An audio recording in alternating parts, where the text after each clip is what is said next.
Okay,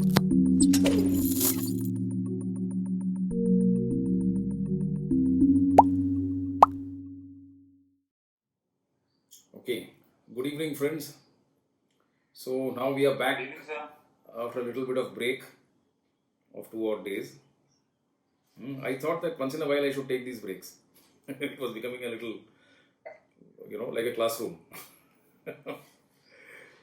So now, what I decided was that there will be a little transgression from pure criminal law at the moment, and I decided to dwell on certain concepts of constitutional law as applicable in criminal law.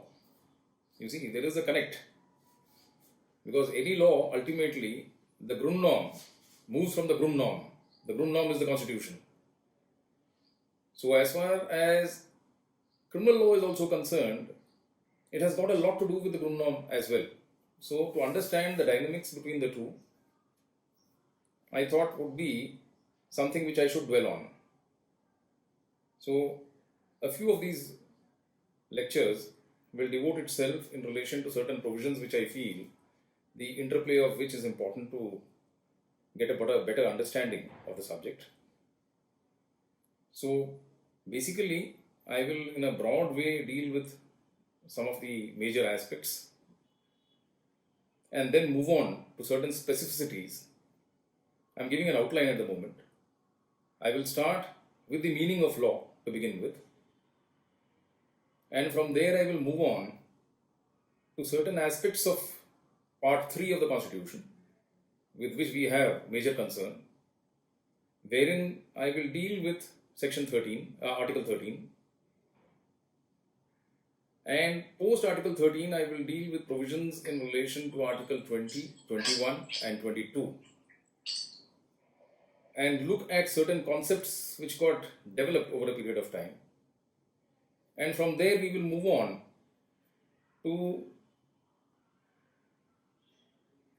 aspects in relation to the writ jurisdiction as to how applicability in relation to this is seen. And then thereafter, come back to pure criminal law again, the manner in which we know it, so as to understand the nuances.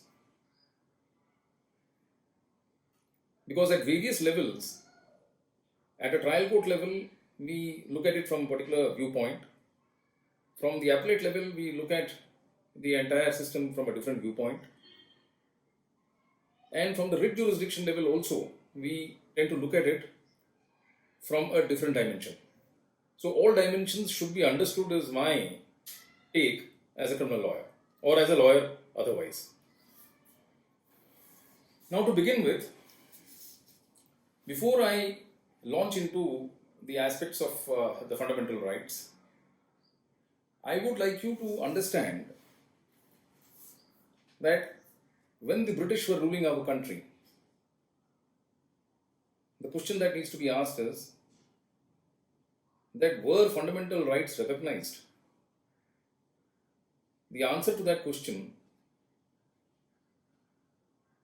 will come by way of two legislations which governed the field before we moved on to independence and enacted and gave to ourselves this constitution. Now, the two enactments to begin with, the first enactment came, there were enactments before that also, but ones which are of relevance right now. The 1919 Government of India Act, which at that point of time came in as the Morley Minto reforms in history.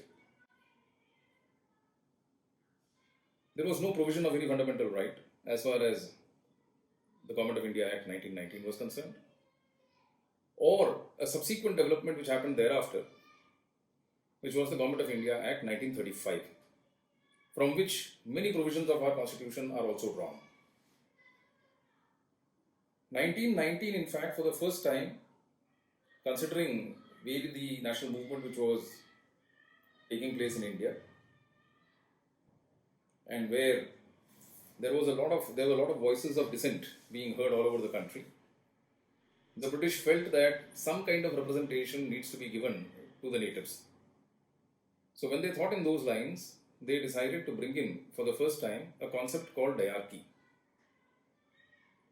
there was a government which envisaged representation at one end, but a very limited representation, and that representation was by way of nomination. People were nominated into the legislatures, and of course, the main system was being kept in place by the larger aspect of the British administration. So you had the system of diarchy here. So now, having spoken about diarchy, there was minimal representation as far as the native interests were concerned, but that was a beginning all the same. And at the time when the 1919 Act came into place, the 1919 Act also had inbuilt within it a system which said that within 10 years they would visit the constitutional aspects of the working of the 1919 Act and see what further could be done as a safety valve. So when a decade passed through, by around 1928-29, the political scenario started changing in England as well. The Labour parties were, coming to the forefront, and the Labour parties, when they came to the forefront, were advocating for better representation in terms of native interests in India, which was also creating an issue in relation to the ruling party at that point of time. So the reforms which were to be essentially brought about in 1929 got preponed, and a commission was set up, which most of you must have heard during the course of your history lessons. And that commission was called the Simon Commission. If you people remember, there were widespread protests in this country when the Simon Commission came to India. There were slogans which were raised by saying, "Go back, Simon." Black flags were waved against the said commission. The Simon Commission essentially was a group of 7 MPs of the British Parliament who had been constituted to look into the working of the 1919 Act in order to suggest changes, and on that basis they visited India. The interesting point to note is that in the Simon Commission itself, one of the MPs who had come was a future Prime Minister of Great Britain, a man called Clement Attlee. He was also one of the members of the Simon Commission. So the Simon Commission came to study and suggest reforms, and further to see how further devolution of powers could be made to the natives beyond what was there in 1919.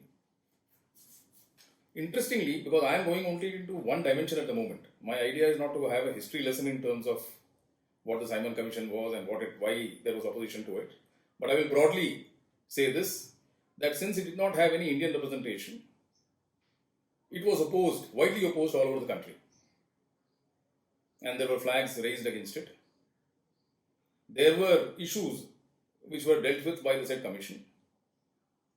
But what I am trying to put forth is that the 1919 Act and post that the 1935 Act which came post the Simon Commission, keeping in view the recommendations of the Simon Commission, none of them had any provision for anything called fundamental rights within its fold.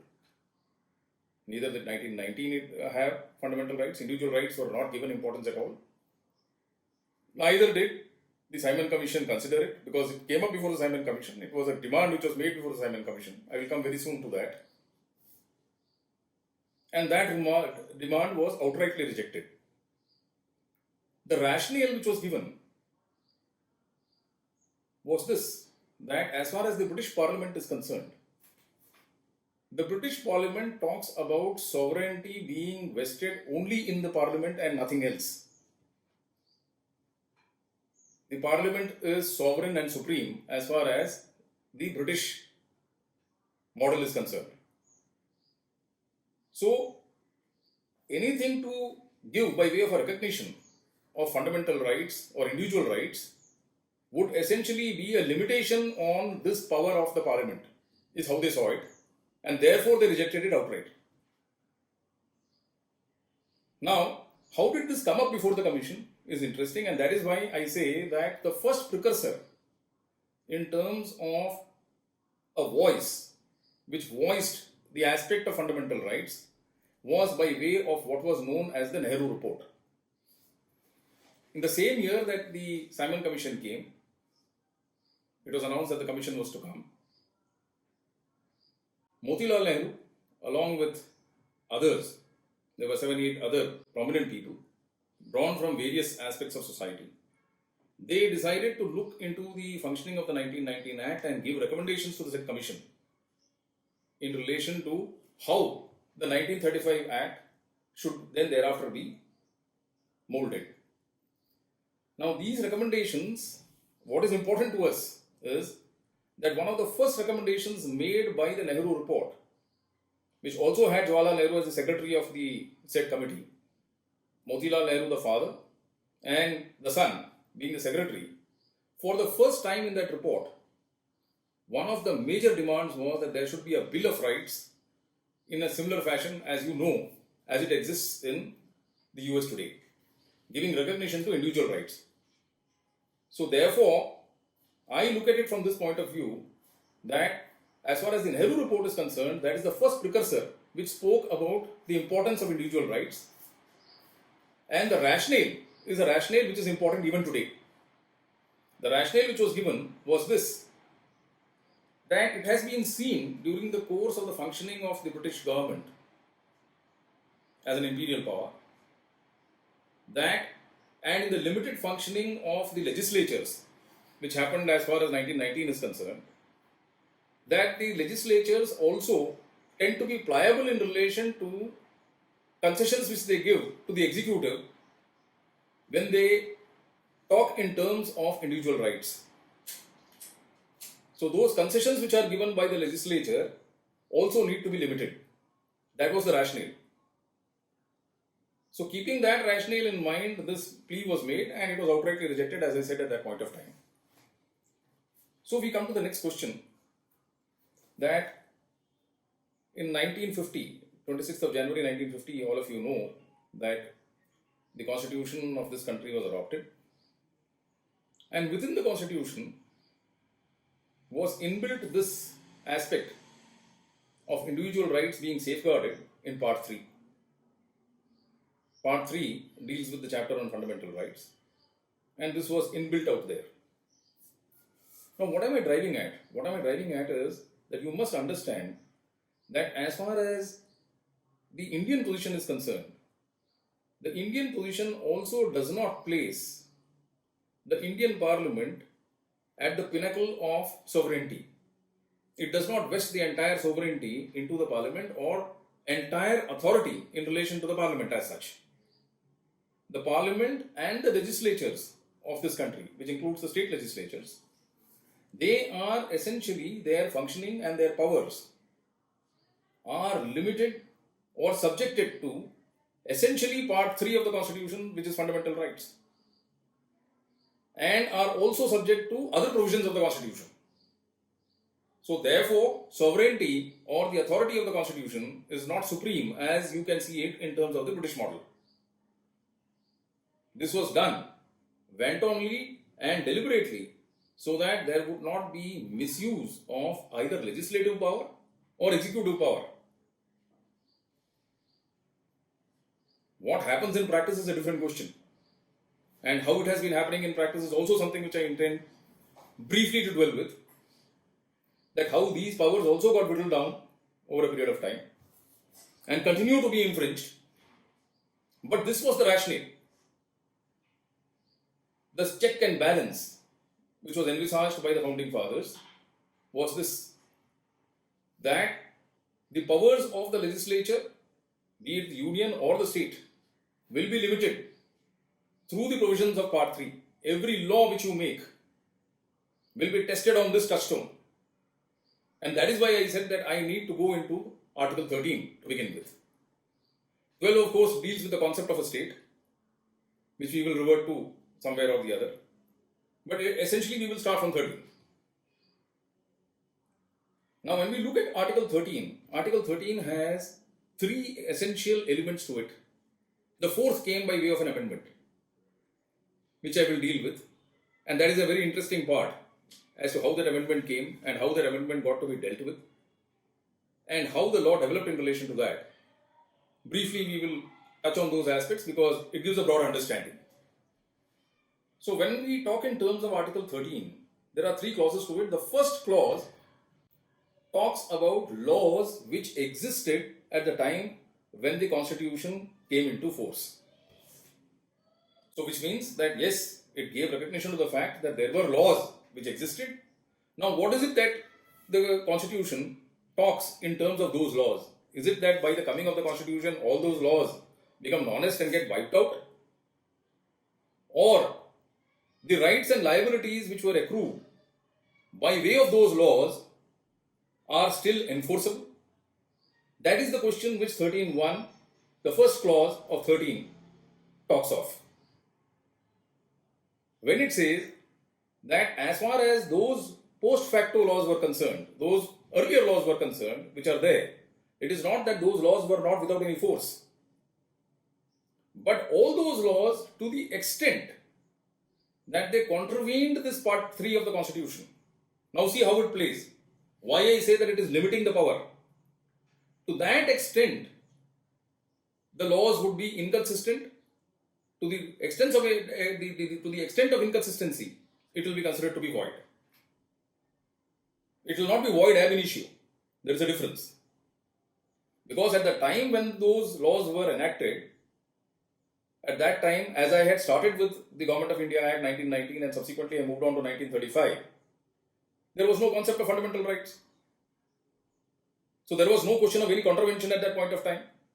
So it is not that it was invalid in that sense at the time when it came into existence. But today, those portions which tend to essentially be inconsistent with that, with part 3, those portions will be rendered void. So it gives recognition to the fact that yes, at that point of time, the law was enacted and that law existed, that law created certain rights and liabilities. But those portions of that law which are inconsistent with part 3, those portions will be declared as void. I don't intend going into a long discussion of case law. There is a lot of development in relation to that. But I am going to broadly deal with the concepts. A few cases, of course, will have to be looked into because they brought in some very interesting developments and major developments. So briefly, I will deal with those when I go further down. But you remember this, that they were not void ab initio, but only that portion of the law which was inconsistent with part 3 will be termed to be void as far as pre-existing law is concerned. So clause 1 dealt with that. Now the question is that certain rights and liabilities pre-exist the Constitution. Now, there is, as far as enforceability of those rights and liabilities are concerned, there are two ways in which it could have been done. One, there could have been matters which are already going on, seeking enforcement of those rights and liabilities. Or, there could be rights and liabilities which are arising out of old law, for which litigation needs to be pursued. You can look at it in both ways. The question is that when remedies were being pursued, the procedure by which those remedies were being pursued, will it be that same procedure? While considering this proposition, the courts, while interpreting it, said that as far as procedure is concerned, nobody can claim a right in relation to procedure. So if the procedure was found to be violative of any of the articles which are there in relation to part 3, that procedure can be done away with. Those rights and liabilities can be decided in relation to a new procedure. The existence of substantive rights and liabilities is not being denied, but the manner in which a relief can be sought in terms of those rights and liabilities, that manner and that procedure will have to be adopted, which will be in conformity with part 3. Anything which is not in conformity with part 3, supposing it hits article 14, for instance, that procedure will be done away with. And this was the consistent view in relation to past procedure and also present procedure in relation to the enforcement of rights and liabilities which already existed.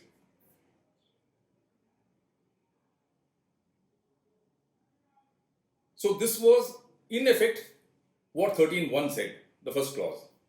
The second clause goes a step further, because by now the constitution has come into force. So what the second clause said, any act or any enactment which is in contradiction or which is inconsistent with part 3 will be void ab initio. That law will be non-est law. So essentially, this is that portion of 13 which is regulating or which is essentially creating limitations on the power of enactment as far as the legislature and the parliament is concerned. So this is the limitation that I was talking of, is coming from this 13.2. So any law which needs to be enacted has to meet this test. Now, this was a tall order, and this was something which would create scenarios which saw twisting and turning thereafter, which I will deal with. So 13.2 talks about this portion. 13.3, of course, when you look into 13.3, Article 13.3, it gives an exhaustive, inclusive definition of what all would constitute law. If you open 13.3, you will see of the Constitution. You people must now, here on, also have the Constitution apart from the Gutka, apart from the bare acts relating to CRPC, IPC and evidence. So when you talk in terms of 13.3, when you look into 13.3, it will talk about inclusive definitions of law, which will include various aspects. Ordinances, it will include notifications, it will include rules, it will include bylaws. So 13.3 will talk about that. When you open into 13.3, it will say that law will include so and so. So now this law, whatever is enacted by way of a notification or by way of a rule or by way of a bylaw or by way of whatever, even custom, and it even includes custom and usage which has the force of law. Even that is included.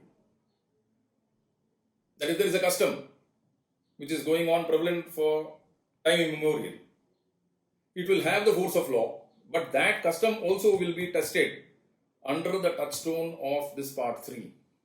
It cannot be a custom which will violate part 3 of the Constitution. You follow me? So, this is the limitation on the legislative power of both the union and the state which is coming to fore. Now, looking at this from the point of view of the development, it is not that a free rein was given and fundamental rights, all right, these are inalienable rights which are natural rights in relation to man, and then these are inalienable and then nothing can be done in relation to it. So there can be no restrictions. You can have free speech, किसी को भी गाली दो कहीं पे भी, जो मन में आए वो करो. No, our question was not that. There were reasonable restrictions also which were brought into in relation to the fundamental rights. But apart from that, we are right now talking about the aspect of the powers of the state. Now, interestingly, the first question which came up before the Supreme Court, one of the early questions which came up, I should put it in that form, in a very celebrated judgment which all of you must have somewhere down the line during the course of your study as students of constitutional law would have dealt with the case of Golaknath. Golaknath versus State of Punjab. Now this was a landmark judgment. And in this landmark judgment, Chief Justice Subbarao, as he then was, wrote the majority view of the said judgment. What was considered in this judgment is what is important. What came up in this judgment was that whether as far as an amendment is concerned, when you talk about a constitutional amendment, the constitutional amendment has a special procedure in Article 368. It talks about how that amendment will come through, where it will be by way of a special majority, by way of a two-third majority in Parliament, by both the houses, and then subsequently ratified by more than half the states. There is an entire procedure in relation to 368. So whether the amendment would come within, when you talk in terms of amendment of the law, whether an amendment could be carried out which will affect Part 3, which will affect the fundamental rights as such. This was the conspectus in which Golaknath came in. I will give you the citation. Golaknath was 1967, yes. Golaknath was AR 1967, Supreme Court 1643. And here, interestingly, what Justice Subbarao did, Justice Subbarao considered Article 368 and said that Article 368 also, when you legislate in relation to that, in relation to an amendment, what you are doing when you are legislating is also the fact that what you are enacting is basically law within the definition of Article 13. When you bring in an enactment by way of an amendment, that enactment in itself will be law as looked upon from the lens of Article 13. So if it is law in relation to Article 13, then it has to stand conformity with Article 13(2), meaning whereby that it cannot be in derogation of Part 3 or the concept of fundamental rights which is enshrined in Part 3. So you cannot have an amendment which will do away with the fundamental right when it is tested in relation to Article 13. So therefore, there cannot be an amendment or an abridgment of fundamental rights, is what Golaknath said. From the point of view of individual rights, it was a great judgment, according to me. That's a personal view. The Supreme Court did not agree with this subsequently. What happened when this scenario came? The Parliament then came up with what I term as an infamous amendment, which is the 24th Amendment. Every amendment that you see in the Constitution from 1955 onwards, slowly and steadily, it is a kind of a conscious attempt to whittle down individual rights. How it is happening is also a matter of discussion which I will deal with a little later. But right now, coming to the meat of this. So the 24th Amendment came in place. Now, if you people have Article 13 with you, kindly open Article 13 and you will find in Article 13 a clause inserted 13(4). Let us open Article 13 and read 13(4) for a minute. Now what does 13(4) do? Now this 13(4) essentially brought in this aspect that under 368 if there is an amendment, then that amendment will not be affected by Part 3. This is the clause which was brought in by the 24th Amendment. Please have a look of Clause 4 or as far as Article 13 is concerned, and you will come to this conclusion.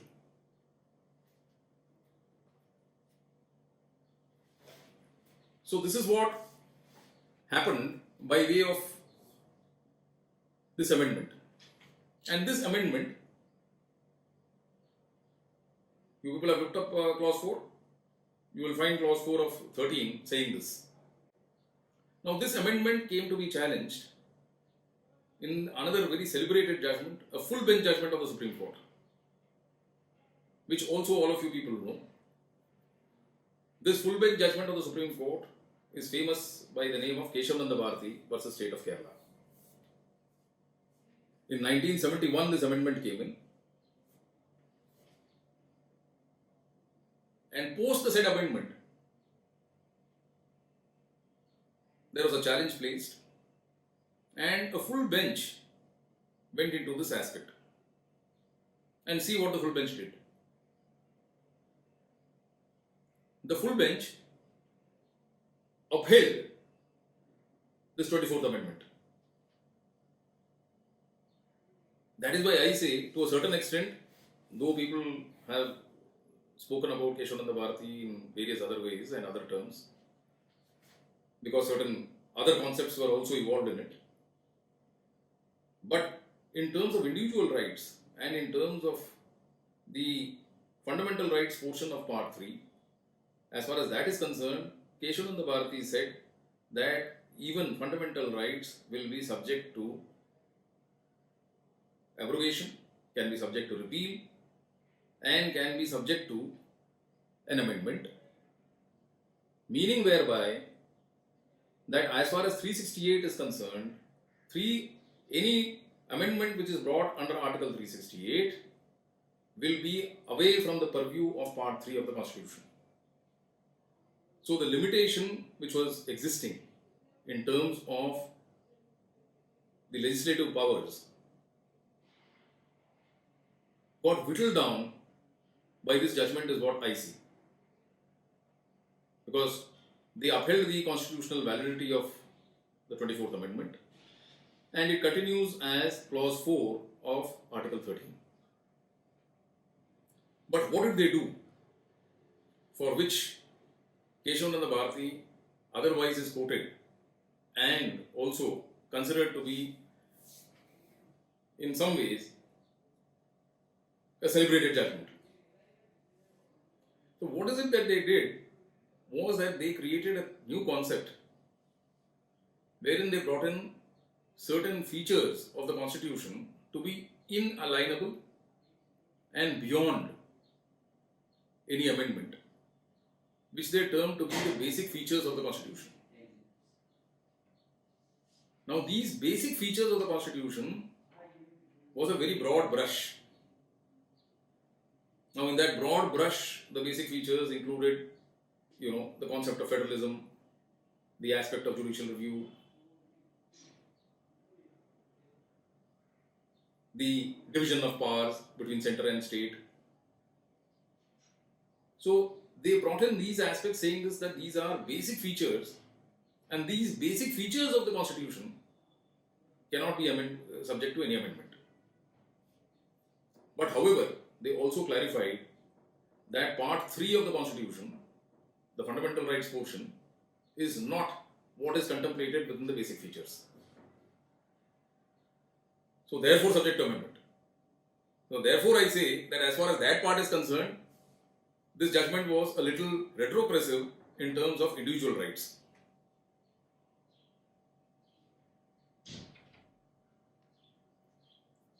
It is also said anecdotally that probably even these basic features would not have been there in this judgment, but for the brilliant advocacy in terms of the basic features by Nani Palkhiwala as far as the full bench is concerned. It is supposed to be one of the most celebrated addresses to have been made before a full bench of a Supreme Court, where Nani withheld and convinced the court to bring in this aspect of basic features.